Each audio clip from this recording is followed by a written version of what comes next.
À 17 ans, j'ai été en couple avec un homme qui en avait 24, et voici tout ce que j'aurais aimé comprendre plus tôt.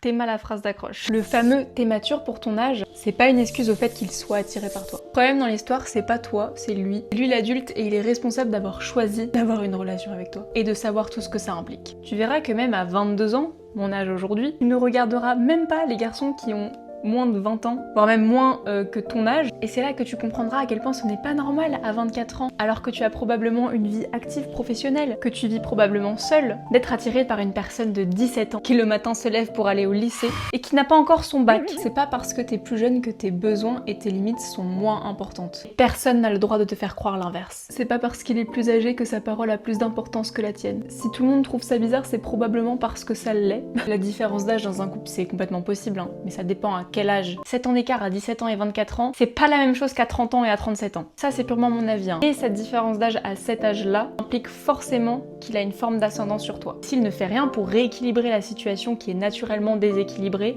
ce n'est pas une relation saine. S'il n'assume pas ton âge en public, ce n'est pas toi qui l'aimes. C'est son énorme ego de merde. Bref, c'est vraiment une des rares choses dans ma vie que je me dis que si c'était à refaire, je ne le referais pas. J'espère vraiment que cette vidéo pourra faire écho à au moins une personne et l'aider, on sait jamais. Parce que moi j'aurais bien aimé tomber sur une vidéo comme ça à ce moment-là. Et si jamais tu as besoin d'une safe place dans ton feed, abonne-toi.